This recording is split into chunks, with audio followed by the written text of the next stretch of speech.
काफ़ी सारे दोस्त हमारे साथ न्यू हैं, जो फर्स्ट टाइम ट्रेडिंग कर रहे हैं। उनको इस चीज़ का आइडिया नहीं है कि हमने अकाउंट तो उन्होंने क्रिएट कर लिया है, लेकिन अकाउंट क्रिएट करने के बाद अब उनको ये नहीं पता कि हमने ट्रेड लेनी किस पॉइंट से है। ठीक है, ट्रेड हम कहाँ से लें और कहाँ पे जाकर ट्रेड को एंड करें, किस तरीके से करें, उनको बिल्कुल भी इस चीज़ का आइडिया नहीं है। तो अभी यहाँ पे हमारे साथ जो दोस्त मौजूद हैं, मुझे उनमें से कोई बता सकता है कि सपोर्ट क्या होता है और रेजिस्टेंस क्या होता है? कोई भी अपना माइक अनम्यूट करें और बताएं।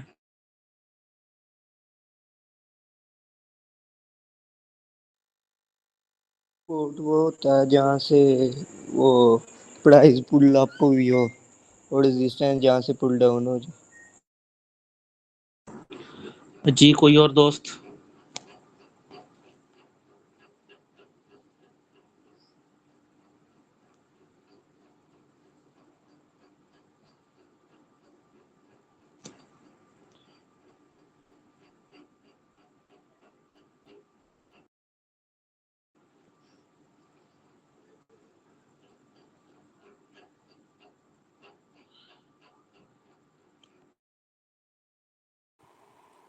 जी जी, कोई नासिर भी भाई, बता आपने दें। हैंड राइज किया है।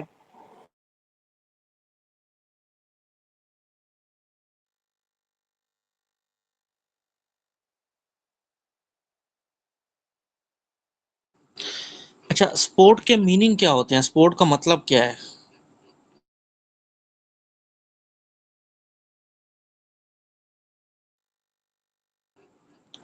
कोई भी बताए। स्पोर्ट, हम मतलब एक लफ्ज़ यूज़ करते हैं कि यार उस दोस्त ने मुझे बड़ी सपोर्ट की। तो स्पोर्ट के मीनिंग क्या हैं? और सेम ऐसे ही रेजिस्टेंस के मीनिंग क्या हैं?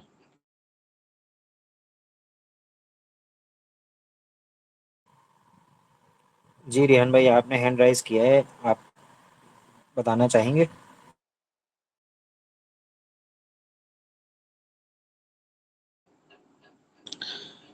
अच्छा, चलिए मैं बताता हूँ।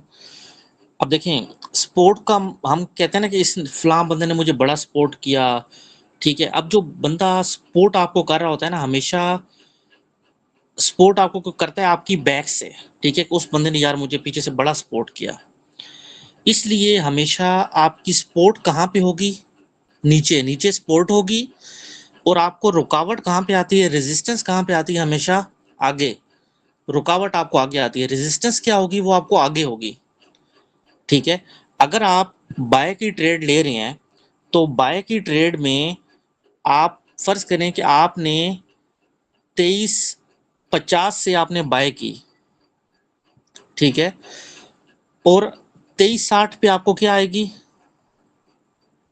रेजिस्टेंस आएगी आगे। और आपकी सपोर्ट क्या होगी? फर्ज करें 23.40 है नीचे, तो वो आपकी सपोर्ट हो जाएगी। सबसे पहले तो मतलब हमने इस चीज को समझना है कि सपोर्ट और रेजिस्टेंस होती क्या है। ठीक है, चार्ट पे उसको कैसे फाइंड करना है, उसके बाद हम इस चीज को समझेंगे। ये चीज आप लोगों को क्लियर हो गई? हम साथ साथ इस चीज को क्लियर भी करते जाएंगे। ठीक है, सपोर्ट और रेजिस्टेंस ये क्लियर हो चुकी है सारों को, ये होती क्या है बेसिकली?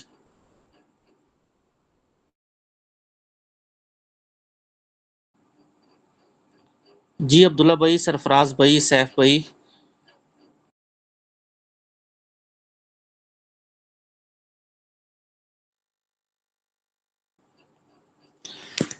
सपोर्ट और रेजिस्टेंस के मीनिंग आप लोगों को क्लियर हो गए?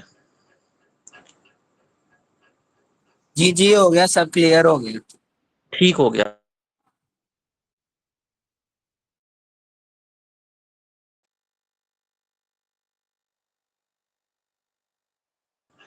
अब सपोर्ट और रेजिस्टेंस हमें बाय में कैसे पता चलेगी और सेल में कैसे पता चलेगी? सबसे पहले हम इस चीज को समझते हैं। ये अपना माइक म्यूट कर दें, ये कौन है? अच्छा, अब जब भी हम बाय की ट्रेड लेंगे, सरफराज भाई अपना माइक म्यूट कर दें। जी ठीक है, म्यूट हो गया। अच्छा, अब आप जब आप बाय की ट्रेड लेते हैं, ठीक है, आपके सामने फर्ज करें कि हम इसी प्राइस के ऊपर है, जैसे कि ये हमारे सामने अभी ये जहाँ पे मेरा कर्सर है, आप ये देखेंगे कि यहाँ पे भाई ये म्यूट कर दें काइंडली। अच्छा, जहाँ पे आप ये देखें, अभी मेरा कर्सर आप ये देखें कि यहाँ पे प्राइस जो आ रही है ना, वो ये आ रही है 2370 की। ठीक है, 2370 से आप क्या करना चाह रहे हैं, आप बाय करना चाह रहे हैं। अब हम 2370 के एरिया को अगर हम इस पॉइंट को अगर हम मार्क कर लें,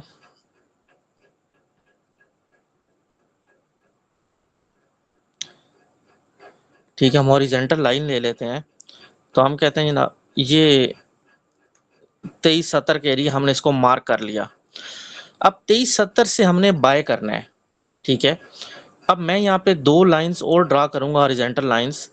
तो यहाँ से आप लोगों ने मुझे सपोर्ट और रेजिस्टेंस का बताना है।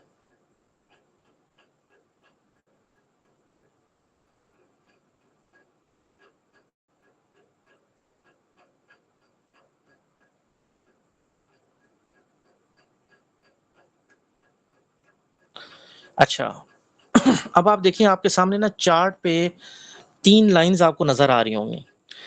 अब मैं क्या करता हूँ, मैं जो 2370 इस पॉइंट से मैं गोल्ड को बाय करूँगा। जब मैं गोल्ड को बाय करूँगा 2370 से, तो अब ये जो ऊपर वाली लाइन मैंने ड्रा की है, ये ड्रा की है 2392 पे, और नीचे वाली जो लाइन मैंने ड्रा की है, वो की है 2360 पे। अब आप मुझे ये बताएं कि जब मैंने बाय करना है, मेरी रेजिस्टेंस कौन सी है और मेरी सपोर्ट कौन सी है? 2370 वाली रेजिस्टेंस है और सपोर्ट है, और 2392 वाली रेजिस्टेंस है। जी बिल्कुल, 2360 की मेरी सपोर्ट है और 2392 मेरी रेजिस्टेंस है। ठीक है, यानी कि सपोर्ट हमेशा मेरी नीचे होगी और रेजिस्टेंस मुझे आगे होगी। ठीक है, सेम इसी तरीके से अब मैं क्या करता हूं कि मैं 2370 से सेल करता हूं। जब मैं 2370 से सेल करूंगा, तो मेरी रेजिस्टेंस कौन सी है और सपोर्ट कौन सी है?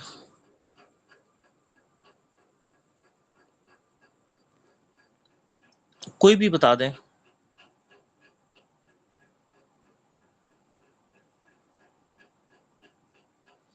बाय में आपकी रेजिस्टेंस जो थी वो 2392 पे थी ऊपर, और 2360 पे आपकी सपोर्ट थी। सेम ऐसे ही अभी आप सेल में बैठे हुए हैं, जब आप सेलिंग में हैं तो आपकी सपोर्ट और रेजिस्टेंस क्या हो जाएगी, चेंज हो जाएगी। तो अब क्या होगा कि आपने जब 2370 से सेल किया है, तो सेल में आपकी मार्केट जब डाउन आती है आपको प्रॉफिट होता है, तो आपकी रेजिस्टेंस कहाँ आ जाएगी, 2360 पे, और आपकी सपोर्ट कहाँ पे है, 2392 पे। ये पॉइंट क्लियर हो गया सेल और बाई के हिसाब से सपोर्ट एंड रेजिस्टेंस? किसी को समझ नहीं आया तो बता दे इधर ही, ताकि हम फिर आगे चलें।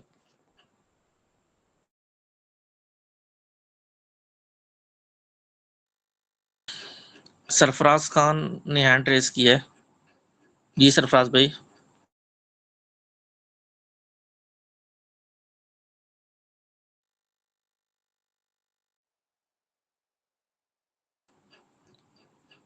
जी भाई, जिन्होंने हैंड रेस किए हैं वो अपने क्वेश्चन कर सकते हैं, ताकि हम फिर आगे चलेंगे।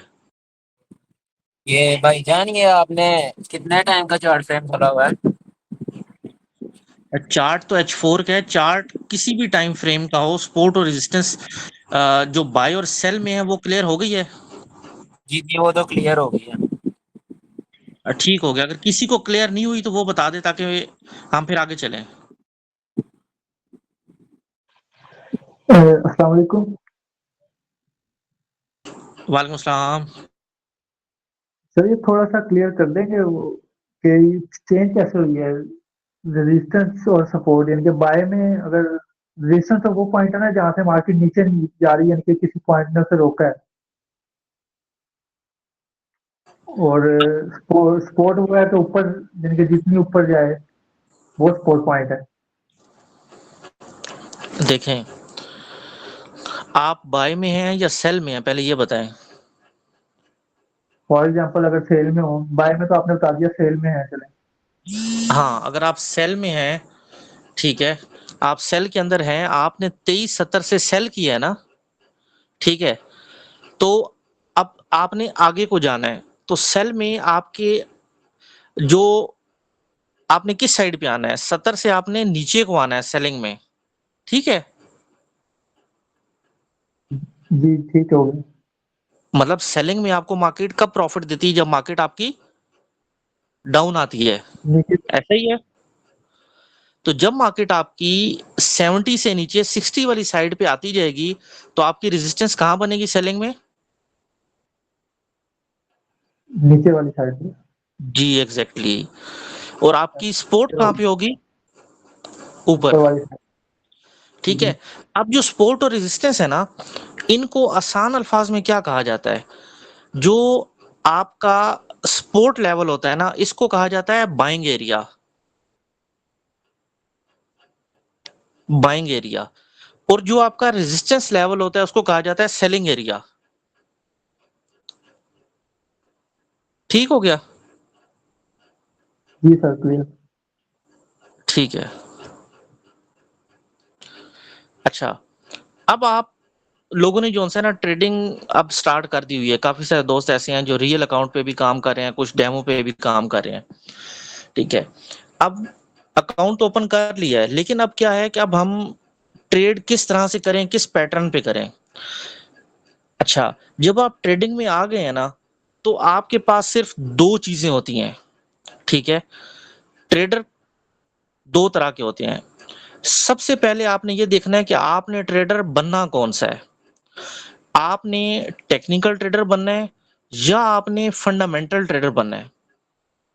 ठीक हो गया। अब टेक्निकल ट्रेडर कौन से होते हैं? जिनको चार्ट्स का पता होता है, सपोर्ट रेजिस्टेंस का पता होता है, कैंडल स्टिक पैटर्न का पता होता है, जिनको हम प्राइस एक्शन ये पूरी पढ़ा देंगे इंशाल्लाह। ठीक है।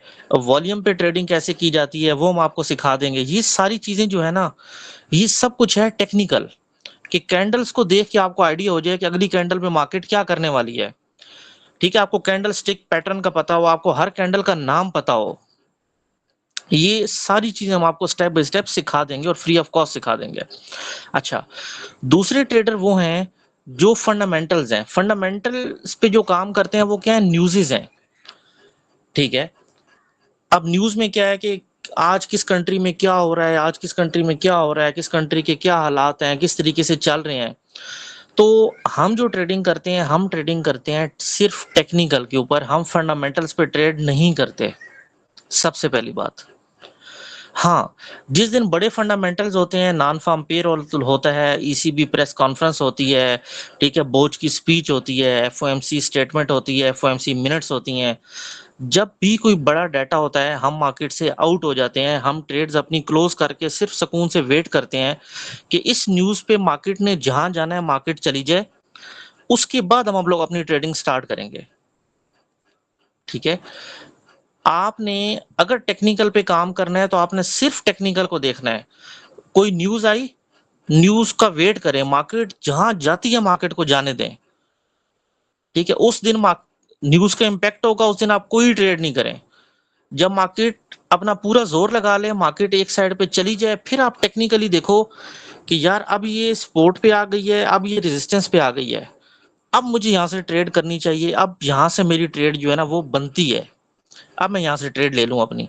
तो आप अपनी वहां से ट्रेड करें। आप लोग कभी भी लॉस नहीं करोगे जब तक आप लोग खुद अपने आप को इस चीज के लिए रेडी नहीं कर लोगे कि मैंने बनना ट्रेडर कौन सा है। सबसे पहले चीज आपने इस चीज को देखना है। नंबर सेकंड, आप आ गए टेक्निकल साइड। आप कहते हैं भाई हम टेक्निकल ट्रेडर्स बनते हैं।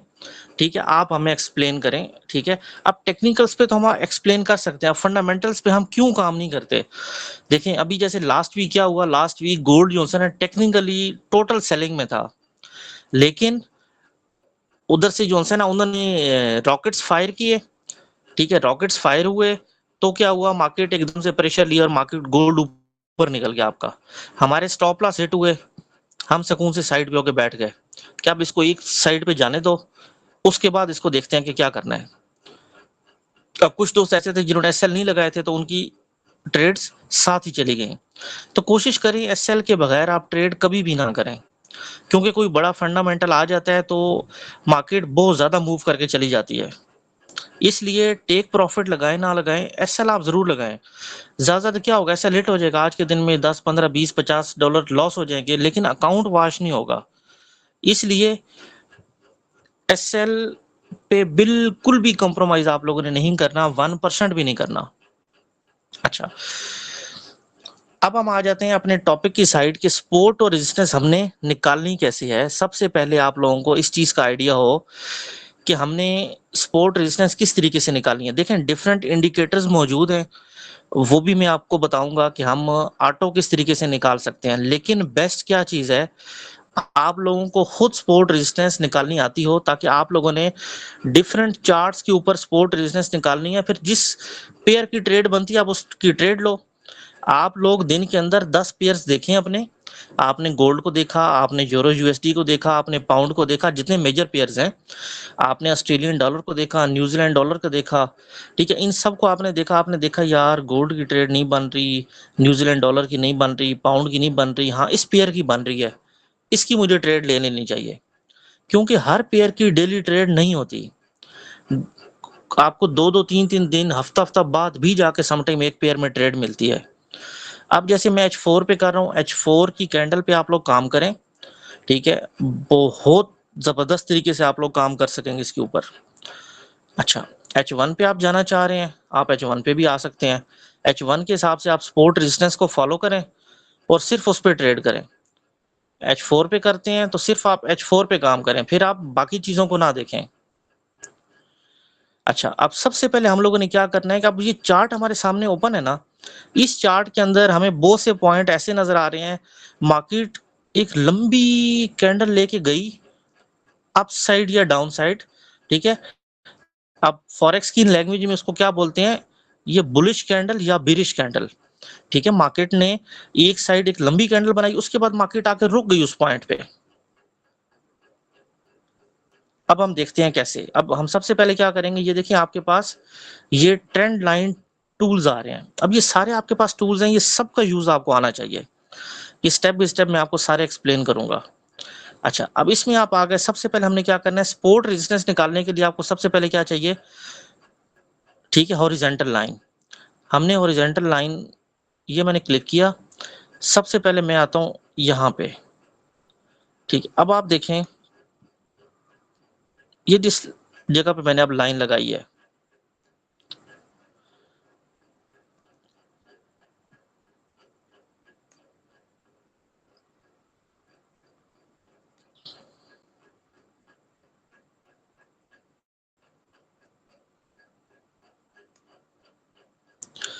अब ये 3 लाइंस मैंने ड्रॉ की हैं। अब इनमें आप एक चीज सिर्फ देखें कि ये देखें, मार्केट जब तक इस लाइन से ऊपर थी, अच्छा सिर्फ आपने देखना क्या होता है बेसिकली, अगर मार्केट कभी भी किसी भी कैंडल में इस लाइन से नीचे आए, तो जैसे ही उस लाइन से नीचे आएगी आपने ट्रेड फौरन नहीं ले लेनी कि ओ भाई अब तो गई, ऐसा बिल्कुल भी नहीं है। और नए ट्रेडर सिर्फ क्या करते हैं कि वो जैसे ही उस लाइन को ब्रेक करता है वो कहते हैं भाई अब तो गई, अब ये नहीं रुकेगी। उसके लिए आपको क्या करना है कि आपको वेट करना है। ये कैंडल कितने आवर्स की है, H4 की, मतलब 4 घंटे की कैंडल है, ठीक है। अब ये देखें इस लाइन के अंदर मार्केट ने इसको ब्रेक किया, ये मार्केट इतना नीचे आई, लेकिन उसने क्लोजिंग कहां पे जाके दी, उस लाइन से ऊपर दी। उससे पहले ये पीछे देखिए मार्केट आई, इसके करीब आई, यहां से इसको नीचे से सपोर्ट थी, स्ट्रॉन्ग सपोर्ट थी, मार्केट दोबारा ऊपर चली गई। फिर मार्केट ये ऊपर गई, उधर से मार्केट दोबारा वापस आई, एक दफा आई, दूसरी दफा आई, तीसरी दफा आई, चौथी दफा इसने उसको ब्रेक तो किया लेकिन क्लोजिंग ऊपर जाके दी। जब उसने ऊपर क्लोजिंग दे दी है तो आपने इसके नीचे स्टॉप लॉस दे के आपने बाय कर लेना है कि जब उसने क्लोजिंग ऊपर दी है इसका मतलब ये दोबारा ऊपर जाएगी, ये रिट्रेस लाजमन करेगी। तो मार्केट दोबारा ऊपर गई, ऊपर जाने के बाद दोबारा फिर मार्केट वापस आई, फिर उसने नीचे ये विक दी, इसको विक कहते हैं, विक दे के क्लोजिंग इसने ऊपर ही की। जब इसने ऊपर किया आपने दोबारा से ट्रेड ली, ऊपर जाके आप फिर आउट हो गए। मार्केट गई ऊपर, ब्रेक कर गई मार्केट, फिर जा जाके अब देखिए मार्केट यहाँ पे वापस आई। जब वापस आई है तो उसने क्या किया, यहाँ से क्लोजिंग इसके नीचे दी है।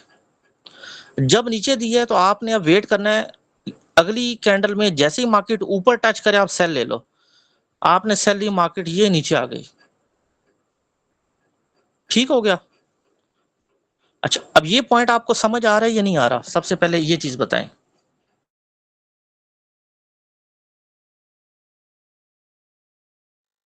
और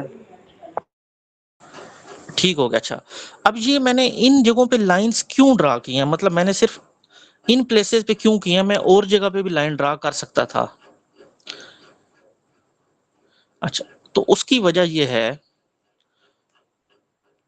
कि अब ये जिन जगहों पे मैं लाइन ड्रा कर रहा हूँ ना, अगर आप इन पॉइंट्स को गौर से देखोगे ना तो आपको पता चलेगा कि वैसे लंबी-लंबी कैंडल्स बनी हुई है, लेकिन इन जगहों पे आके मार्केट यूँ इकट्ठी हुई है, फिर निकली। अब जैसे ये देखें, ये जो लाइन मैंने ड्रा की है ना, ये वाली, जब मार्केट नीचे से ऊपर जा रही थी, ये देखिए, पहले इसी लाइन से नीचे नहीं आ पा रही थी, फिर इसी लाइन के करीब मार्केट काफ़ी कोशिश की, फिर एक लंबी कैंडल के बाद उसने उसको ब्रेक किया, ठीक है? फिर ये देखिए इस जगह पे साइडवे मूवमेंट होती रही, फिर मार्केट ऊपर गई, फिर मार्केट वापस आई, तो फिर इसी जगह पे आपको ये कैंडल्स हैं, फिर सेम इसी जगह पे, फिर मार्केट ने इसको ब्रेक किया इस जगह, फिर होल्ड करके ये साइडवे मूवमेंट रही मार्केट की, फिर मार्केट ऊपर गई। यानी कि जिस जगह पे आपकी ये काफ़ी सारी कैंडल्स इकट्ठी हो जाती है ना, आपने उनको मार्क करना है, ठीक है? नीचे आपकी सपोर्ट आ गई, ऊपर आपकी रेजिस्टेंस आ गई। अब जैसे मार्केट यहाँ से निकली, ये लंबी कैंडल में इसने देखें, ये गई, इसने इससे ऊपर क्लोजिंग दी और ये मजीद आगे अगली रेजिस्टेंस तक चली गई। आपने हमेशा ट्रेड कैसे करनी है, जब भी मार्केट सपोर्ट को टच करे आपने ट्रेड ली और ऊपर तक जाने का वेट ना करें, ये सेंटर तक आपकी ट्रेड है, आप आउट हो जाएं बस। उसके बाद अगर आपने फर्ज करें कि अपोजिट ट्रेड ले ली है, वो कैसे? अपोजिट ट्रेड आपने ऐसे ले ली है कि मार्केट ने, आपको लगा कि यार सपोर्ट से नीचे क्लोजिंग कर दी है और यहां से तो अब सेल बनती बनती है, हमने जो पढ़ा था यहाँ पे सेल बनती है, लेकिन उस टाइम आपने कोई फंडामेंटल्स चेक नहीं किए थे और कोई न्यूज आ जाती है मार्केट में। जब कोई न्यूज आती है तो मार्केट क्या करती है, दोबारा से फौरन, हालांकि क्लोज उसने कैंडल नीचे की थी, लेकिन मार्केट एकदम से उठती है और मार्केट ऊपर निकल जाती है। तो आपका ऊपर स्टॉप लॉस लाजमन होना चाहिए, ठीक है? या आपने न्यूज को जरूर देखना है और तब आपने ट्रेड लेनी है अपनी। और अगर आप शॉर्ट टर्म ट्रेडिंग करना चाहते हैं और इंट्राडे ट्रेडिंग करना चाहते हैं, तो इंट्राडे ट्रेडिंग के लिए सबसे बेस्ट चीज ये है कि आप सपोर्ट और रेजिस्टेंस के अंदर रह के काम करें। जैसे ही मार्केट रेजिस्टेंस या सपोर्ट को टच करे, आप ट्रेड लें, सेंटर में जाए, क्लोज करके आउट हो जाए, बस अपना प्रॉफिट लें और साइड पे निकल जाए। आपको बाकी किसी भी चीज को देखने की जरूरत ही नहीं है। अब यहां तक किसी का कोई क्वेश्चन है तो पूछ लें।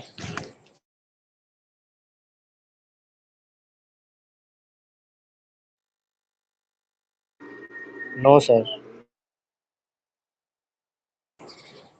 सबको समझ आ गई है? जी जी समझ आ गई है। देखिए सपोर्ट किधर बनानी है और रेजिस्टेंस किधर बनानी है, मतलब ये लगानी कहाँ पे है लाइन हॉरिजॉन्टल? ये लाइंस जैसे कि मैंने आपको पहले सर बताया ये ना। एक बार आप जरा दोबारा क्लियर कर दें, मुझे ना थोड़ा ऊपर ऊपर से जा रहा है मेरे। अच्छा ठीक है। क्लियर नहीं हुआ, जरा ना थोड़ा और सिंपल वर्ड्स में अगर हो सकता है पॉसिबल तो आप प्लीज बता दें। एक मिनट, मैं ये लाइंस दोबारा से ड्रा करके ना आपको दोबारा समझा देता हूँ।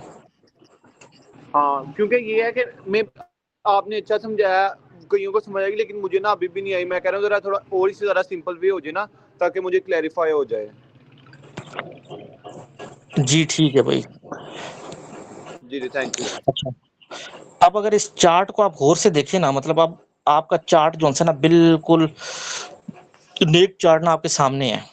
अब अगर आप इसको क्लियर देखेंगे ना, तो आपको इस चार्ट के अंदर ना बहुत से पॉइंट ऐसे नजर आ रहे होंगे कि मार्केट ना एक लंबी कैंडल बनाती है, फिर वहां पे आके ना रुक जाती है,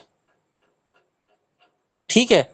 ये जाती है, ये 3 जगह पे रुक गई, यहाँ पे मार्केट एक जगह पे, देखें पहले भी इसी पॉइंट पे रुकी रही, फिर दोबारा इसने 1 2 3 4 5 6 7 8 9 10 कैंडल्स इसने यहाँ पे बनाई। उसके बाद फिर ऊपर निकली और फिर जैसे वो प्रीवियस कैंडल्स जिस पॉइंट पे रुकी थी, फिर उसी पॉइंट पे आके रुक गई। ये आपको नजर आ रही है? जी जी ठीक है, ठीक ही नजर अच्छा, आ रही है। हाँ, इसी तरीके से फिर मार्केट ने इस लेवल को ब्रेक किया, जब ब्रेक किया तो फिर मार्केट इस पॉइंट पे आकर रुक गई। अगर इसी पॉइंट को हम पीछे देखें तो मार्केट इस पॉइंट पे पहले भी रुकी थी, देख रहे हैं? जी अच्छा ये देखें, ये बाय नजर में आ जाते रहा हुए है पहले 2 दफा जी जी रुकी, फिर सेलिंग में वापस आते हुए 1 दफा, 2 दफा, तीसरी दफा इसने उसको ब्रेक किया है। ठीक है? अच्छा, अब वहां पे रुकी हुई है। हम आगे आ जाते हैं कि क्या और मजीद भी यहाँ पे, ये देखें, यहाँ पे 1 दफा रुकी, ये 2 कैंडल्स यहाँ पे आपकी रुकी, ये इसको टच करके वापस आ गई, फिर ये 2 कैंडल यहाँ पे रुकी, ये 2 कैंडल्स यहाँ पे रुकी। ठीक है? तो ये जो पॉइंट्स होते हैं आपके ना, अब ये देखिए, ये जो पूरा एरिया है, इस पूरे एरिया को आप देखेंगे तो आपको बिल्कुल क्लियर नजर आएगा कि मार्केट इस एरिया में कहाँ-कहाँ के रुकती रही है। अब हम उससे थोड़ा-सा नीचे आ जाते हैं। ठीक है? अब हम उससे नीचे के एरिया में आते हैं, तो उसमें हम देखते हैं तो सेम यहाँ पे वही सेम सिचुएशन है। ठीक है? अगर हम यहाँ से स्टार्ट लें, पहले मार्केट इस पॉइंट पे आई, देखिए यहाँ पे 2 दफा ब्रेक नहीं किया, यहाँ पे रुकी, फिर वापस नीचे चली गई। अब जहाँ पे नीचे वापस आई तो उस लेवल पे भी मार्केट 1, 2, 3, 4 कैंडलें बनाई, ब्रेक नहीं की, दोबारा उसी एरिया में वापस आ गई। ठीक हो गया? अब फिर वहाँ पे ये लंबी कैंडल्स के साथ आई, अब आगे से फिर रेजिस्टेंस थी, फिर 1, 2, 3, 4, 5 कैंडल्स बना के न्यू ऊपर ब्रेक कर सकी, दोबारा वापस आई, दोबारा उसी एरिया में नीचे आ गई। ये म्यूट कर दें काइंडली। अच्छा, ये देखें, ये दोबारा से उसी एरिया में नीचे वापस आ गई। ठीक हो गया? अच्छा, अब 1 कैंडल, 2 कैंडल यहाँ पे थी, फिर ऊपर गई। अब ये जो प्रीवियस एरिया था जहाँ पे मार्केट होल्ड हुई थी, फिर मार्केट उसी जगह पे आके फिर होल्ड हो गई। ये इसने 1 कैंडल दी, लेकिन अगली कैंडल में जैसे ही इसने क्लोजिंग उस लाइन से, ये देखें, ये एरिया था, थोड़ी सी अगली कैंडल ये इसने ऊपर क्लोज की, मार्केट साथ ही बाउंस होके और मजीद ऊपर निकल गई। अब ऊपर जब गई, फिर वापस मार्केट आई, एक दफा देखें, ये जो प्रीवियस एरिया था ना आपका, या जहाँ पे ये कैंडल और ये दोबारा उस एरिया में आके एक दफा रुकी है, ये एक दफा आई, टच किया, ऊपर क्लोजिंग दी, फिर दोबारा ऊपर गई, रिट्रेस किया, रिट्रेस करने के बाद फिर उस एरिया को ब्रेक करके नीचे आई है, और नीचे आके फिर ये इस एरिया में आके रुकी है। यहाँ पे फिर इसने, ये अब सपोर्ट थी, इसको 1 कैंडल, 2 कैंडल, 3, 4 नहीं ब्रेक कर सकी, फिर दोबारा ऊपर बाउंस होके उसी एरिया में वापस, अब ये इस एरिया में जो वापस आई है ना, इसी एरिया को आप पीछे देख लें, ये एरिया, ये देखें, यहाँ पे मार्केट पहले 5-6 दफा नीचे टच करके ऊपर ही रही थी, तो इसने ये सर आगे आप फिर कैंडल से इसको ब्रेक किया था। जी आगे स्क्रीन चले गई थी ना, वो मैं बताने लगा था, लेकिन वो दोबारा आ गई है। जी। अच्छा, तो अब आप इस एरिया को अगर देखें, ये एरिया जहां पे अभी मैंने मेरा एरो है, इस एरिया को आप इधर से लेके और यूं, ये देखें, यहाँ पे इस पे पहले 5 कैंडल्स थी, ऊपर से नीचे आई, नहीं ब्रेक किया, फिर ऊपर चली गई, फिर जब ब्रेक किया उसे अगले लेवल पे आ गई, फिर वापस गई, इस एरिया को ब्रेक किया, उससे अगले लेवल पे रुक गई। अब अगर ये जिस लेवल पे जाके मार्केट आपकी रुकती है ना, उसको अगर आप पूरे चार्ट में देखोगे तो ये देखिए, अब ये जिस एरिया पे मैं हूं ना, यहाँ पे मार्केट, ये देखिए, आपकी 5 कैंडल्स यहाँ पे हैं, ये 2 दफा यहाँ पे टच किया है, अब ये यहाँ पे इसने ये 2 दफा टच किया है, यहाँ पे अब आपकी देखें मार्केट इसे इस एरिया से वापस आने की इसने कितनी ट्राई की अभी लास्ट टाइम, 1, 2, 3, 4, 5, 6, 7, 8, 9, 10 कैंडल्स, फिर आई विग दे के ऊपर निकल गई, फिर आई विग दे के ऊपर निकल गई, फिर ये कितनी आपकी कैंडल्स हैं, ठीक है, फिर ये आपकी इतनी सारी कैंडल्स आ गई, ठीक है, और फिर मार्केट ऊपर गई है। तो क्लियर हुआ आपको कि आपने लाइन ड्रा किस जगह पे करनी है, ये चीज समझ आ गई? जी सर, ये चीज क्लियर हो गई। हाँ जी, जी जी मैं ठीक है, किसी को समझ ना आई हो वो बताएं।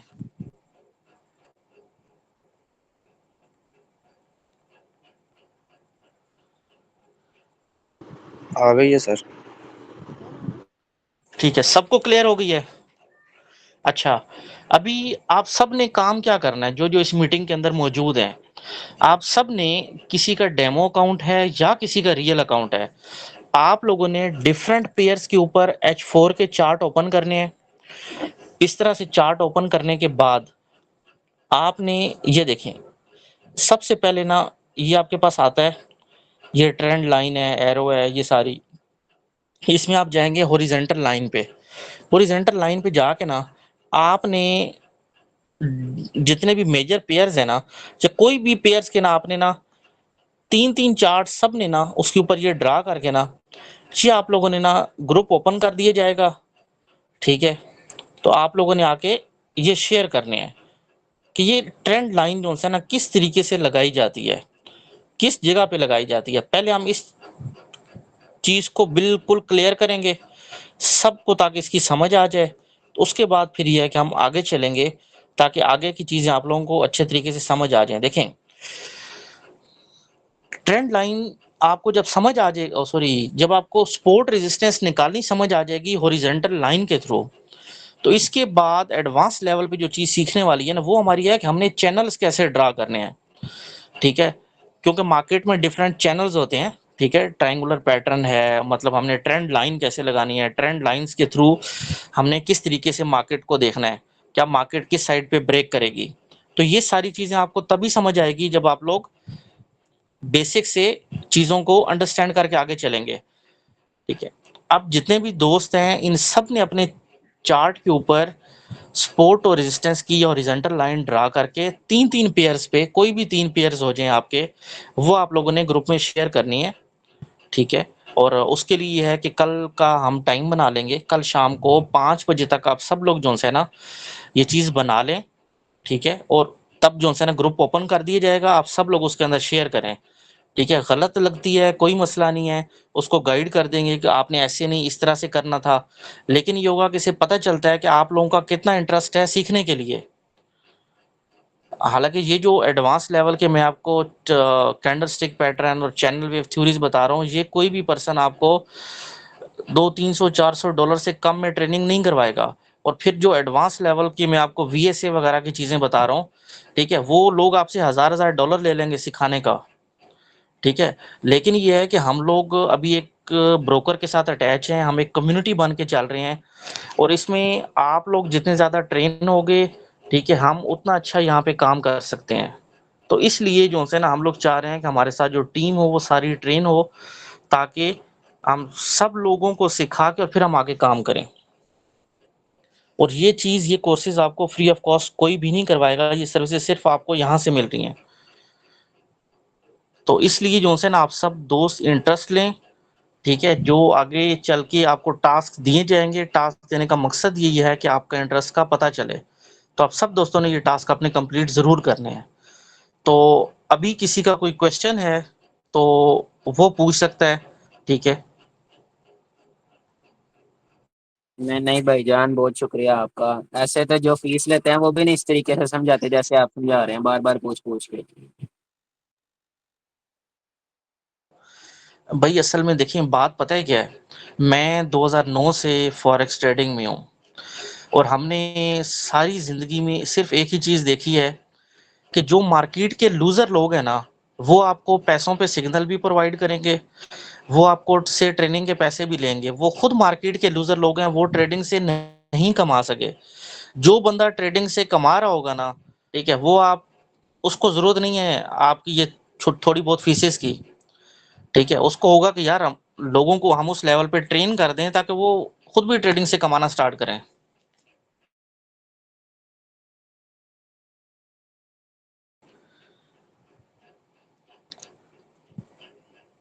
जी, नासिर भाई आपने हैंड रेज़ किया हुआ है।